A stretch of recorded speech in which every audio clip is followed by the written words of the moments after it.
Journalists depend on sources. Journalists write articles. To do that, you need a source. A source provides information. You have to have information. Often a source is a person. Journalists have connections. Their sources are the people they know. And they are people in the know, insiders. There are other kinds of sources. In fact, there are lots of sources. Stuff like public records, books, magazines, newspapers. Stuff like email, recordings, social media, texts, videos. Anything that provides information. There are lots of sources. Now, I don't know a lot about journalism, but I know that good journalists are cautious. The source must be credible. The publication's reputation is on the line. So accuracy is an absolute. It is a core ethical principle. The City News Bureau of Chicago popularized the saying, "If your mother says she loves you, check it out." Yeah, accuracy is an absolute. So check it out. Always, always check it out. As a rule, and especially when reporting on controversy, journalists use multiple sources. This is what came to mind when I began to study a portion of Mark 7. A source provides information. Did you know that your heart is a source? Your heart provides information. Information you should use. Do you know what's in your heart? Do you know what it's doing, what it's saying? What kind of information flows from your heart? Do you know what's in your heart? That's a serious question. In this setting, it's rhetorical. I'm standing in a pulpit, you're sitting in a pew. I don't expect you to answer the question from your pew. In this setting, that's a rhetorical question. Do you know what's in your heart? So I don't expect you to answer from the pew, but you should be able to answer. This is extremely important, deeply serious. Let's go to Mark 7. Mark chapter 7. In this chapter, the Pharisees and scribes return to the story. The Pharisees were last seen conspiring with the Herodians to kill Jesus. The scribes were last seen accusing Jesus of working with Satan. Now they're back to cause more trouble. Pharisees were a Jewish sect that lived strictly by the written and oral law. The written law is the law of Moses. More specifically, it's the stipulations of the Mosaic covenant. The oral law is the interpretation of the written law and the traditions handed down by the elders of the fathers. The scribes were students of the law of Moses. This is why they were known as lawyers or teachers of the law. The Pharisees and scribes faulted the disciples for eating bread with defiled or unwashed hands, verse 2. So this is the beginning. That is the basis for what happens in the next several verses. They find fault with the disciples. The disciples are in the wrong. They're guilty. The Pharisees and scribes saw the disciples eating with unwashed or defiled hands. Shame on them. Now, this has nothing to do with hygiene. We've got to get that straight right in the beginning. Absolutely nothing to do with hygiene. When my grandmother called us to the table, it included something about washing up first. I'm not sure she even always mentioned eating, but she started with washing up. We had to wash up before we came to the table. That had to do with hygiene. We wash our hands to remove dirt and kill germs. Hygiene isn't a concern here in Mark 7. Not a concern. The concern here is ceremonial purity. It's a religious issue, a spiritual issue. Ceremonial purity. Defiled, verse 2, means common. The Pharisees and scribes were mixing the law with their traditions. It's important for you to know that. I'm setting the stage for what Jesus will say. But they're mixing the law and their traditions. Common is a biblical concept. People and things were categorized as either holy, common, clean, or unclean. All of that is taught in the Bible, and it's important. Holy people or things were set apart. They were separated by God and for God. A specific ritual was often used. Holy meant set apart. Some people, some things had been set apart. Common people or things weren't set apart. It didn't mean something was wrong with them. It only meant that they had not been officially consecrated or sanctified, set apart. So, holy, common. Clean and unclean were subcategories of common.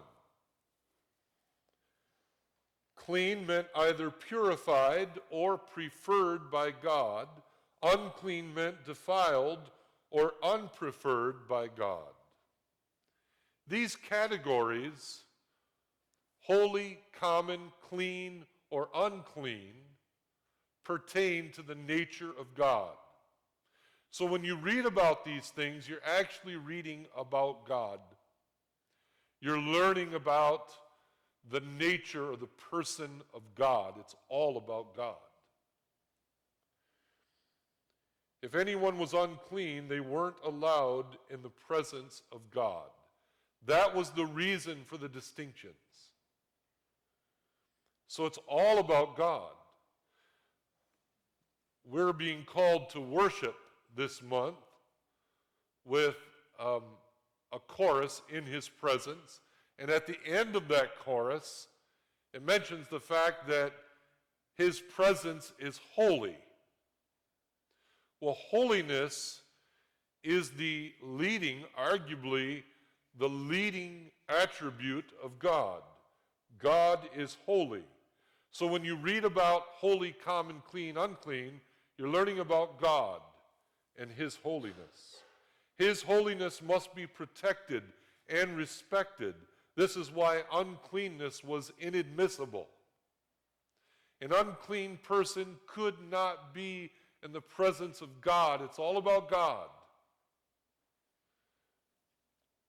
By the way, when we say, "Our Father who art in heaven, hallowed be thy name," we are praying that God will be treated as holy. The name is equivalent to God Himself. Hallowed be thy name.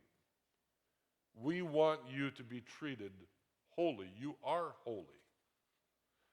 And so all of this has its roots in the nature, the person of God. He is holy. But the Pharisees and scribes are mixing things together, and they're thoroughly confused. According to the Pharisees, all the Jews do not eat unless they wash their hands in a special way, holding the tradition of the elders, verse 3.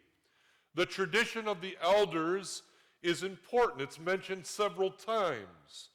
Verses 3, 5, 8, 9, 13. The tradition of the elders wasn't the law. Remember, I said the Pharisees and scribes were mixing the law with their traditions. Hand washing before meals wasn't required by the law. But this is typical of the Pharisees.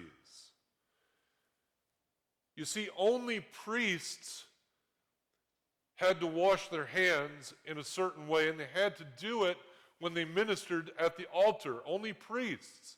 But it was typical of Pharisees to pile on extra things and to add to the law. That's unimaginable, but they did it.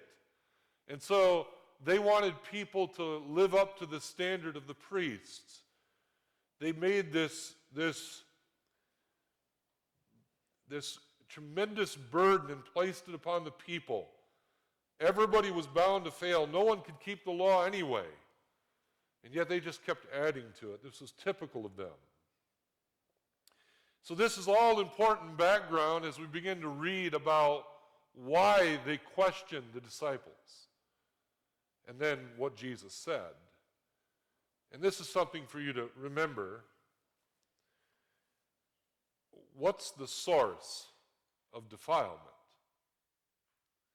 What really defiles us? And this brings us to the parable that begins in verse 14. Mark 7:14. When he had called all the multitude to himself, he said to them, "Hear me, everyone, and understand. There is nothing that enters a man from outside which can defile him, but the things which come out of him, those are the things that defile a man. If anyone has ears to hear, let him hear." When he had entered a house away from the crowd, his disciples asked him concerning the parable. So he said to them, "Are you thus without understanding also? Do you not perceive that whatever enters a man from outside cannot defile him?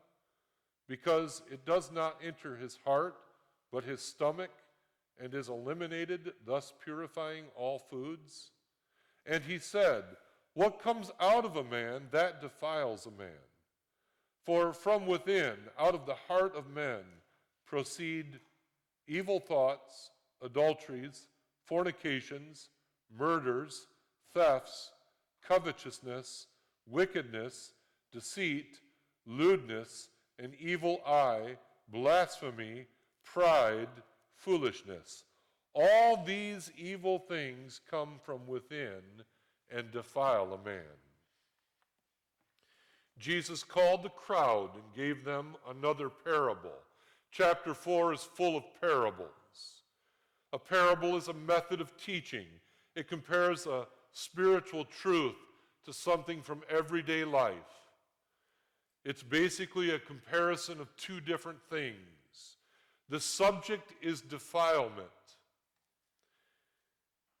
The Pharisees and scribes thought defilement came from the outside, from contact with the world. This subject is important. Jesus opened and closed the parable with a command to listen and understand. The opening, verse 14, "Hear me, everyone, and understand." The closing, verse 16, "If anyone has ears to hear, let him hear." The everyday activities are eating and behavior. How are we defiled? Is it by eating? or behavior? Is it by what goes in or what comes out? What is the real source of defilement? What goes in doesn't defile us. Verse 15. There is nothing that enters a man from outside which can defile him. Things that enter a man refers to eating. We know this from verses 18 and 19. The Pharisees and scribes thought certain food, people, and objects were what defiled them. If they could avoid certain food, objects, and people, they'd be pure. Or if they followed rituals like washing hands, cups, pitchers, copper vessels, and couches, they'd be pure. Now you see this in religious practice to this day. Maybe not exactly this, but this kind of thinking. You see, to the Pharisees and scribes, defilement and purity were only external matters. They were legal matters. But what does Jesus say? He turns that upside down. Jesus said, what goes in doesn't defile us. That's not how it works. Now that could raise a question in your mind. You could think, well, what about excessive drinking? Also known as drunkenness. That is sin. What about drugs?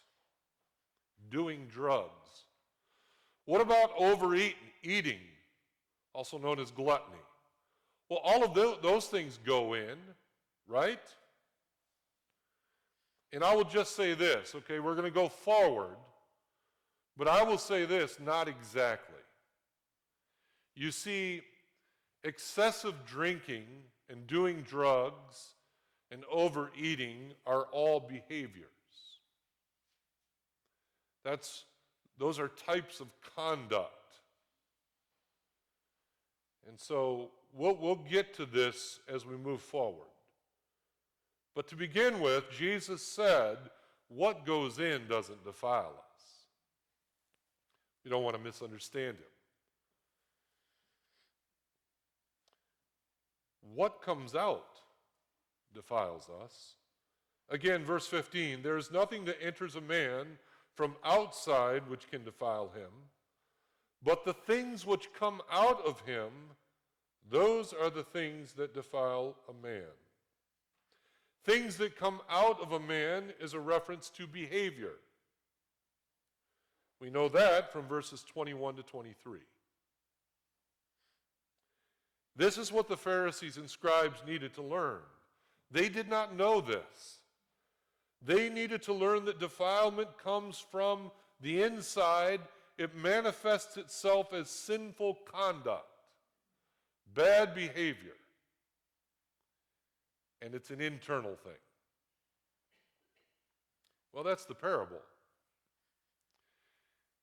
Now, it may be surprising, I don't know, but the disciples were thinking about the parable. They went with Jesus to a house separate from the crowd, and they wanted some information. They wanted more information. They asked Jesus concerning the parable, verse 17. Jesus said, "Hear me, everyone, and understand." He says that to us today. The disciples were without understanding, so they asked Jesus for more information. Jesus questioned them. He said, "Are you thus without understanding? Do you not perceive?" You is emphatic. You should know better. Clearly, they should have understood better. They had privileges others didn't. And they had received lessons that others hadn't. And they should have understood. But it's good that they asked. So Jesus explains the parable according to its two main parts. That which goes in and that which comes out. What goes in can't defile a man because it doesn't enter his heart. It only enters his stomach. The heart is the center of your being. Proverbs 4:23. Keep your heart with all diligence, for out of it spring the issues of life. From the heart spring the issues of life, all of the issues for all of life. It all comes from the heart. Your heart is the source of your life. Everything about you, your attitude. If you have a bad attitude, you have a heart problem. Your feelings. If you are living according to your feelings, you have a heart problem. Now, I can't speak to your goals and motives, but I know that if you have ulterior motives, for example, you have a heart problem. Oh boy, and then we get into the thoughts. Oh, this is serious. It's very serious. Your heart is the source of your behavior. Your heart is you. You see, things that go in can't defile you. They only go to the stomach. And the nutrients are absorbed in the blood, and whatever is left over is removed from the body or exits the body. That's the way God made us biologically. We're also spiritual. So things that go in, they go to the stomach. Don't worry about that. But your heart. You see, that which comes out is what defiles us. And it defiles us because it comes from the heart. What's the real source of defilement? The heart. Jesus actually already explained this, and we read it this morning, because back in verse 6 he quotes Isaiah 29:13. This people honors me with their lips, but their heart is far from me, teaching as doctrines the commandments of men. It is possible to be in a sanctuary with your body and to say all the right things with your lips while your heart is a million miles away. It's possible because Jesus said so. Your heart is far from me. Originally, those words were spoken through the prophet to Israel. Israel was full of bad behavior because of a heart problem. What is in my heart? What's happening?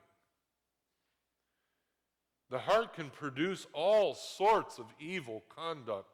Jeremiah famously said, "The heart is deceitful above all things and desperately wicked.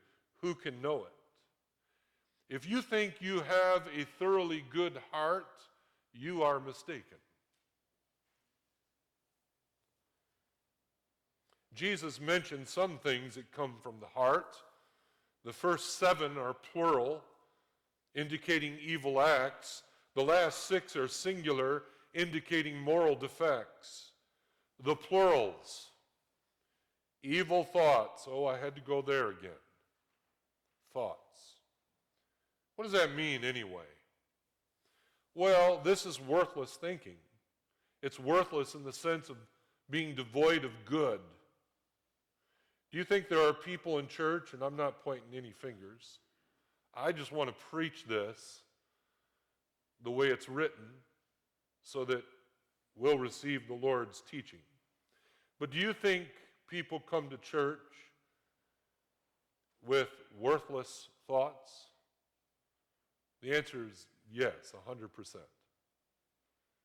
Well, that's a heart problem. It's an inner condition, and it will show up on the outside as a particular sin. It will. Unless, of course, you are sensitive to this and you want to know about your heart, and God begins to work on you by helping you look at your heart and deal with your heart between you and him. If not, your worthless thinking, your nonsense will show up in the way you live. Now, I'm not a genius, okay, but I've seen that happen many, many times. What else comes out? What are the plurals? What are evil acts? Adulteries, fornication, that covers all sexual immorality. It's a heart problem. All of it. Adultery is immorality within the confines of marriage. Marriage is the only place there can be sexual activity that pleases God. It's the only place. So if there's any sexual activity among married people that is not with their spouse, that's adultery. Fornication covers everything else. Premarital sex, homosexual sex, all kinds of disgusting things. I'll leave it there. But everything is covered, and it all comes from the heart. Also, murder, theft, covetousness, that's avarice, it's greed.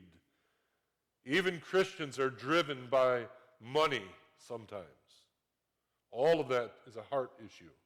And then wickedness, a general lack of moral virtue.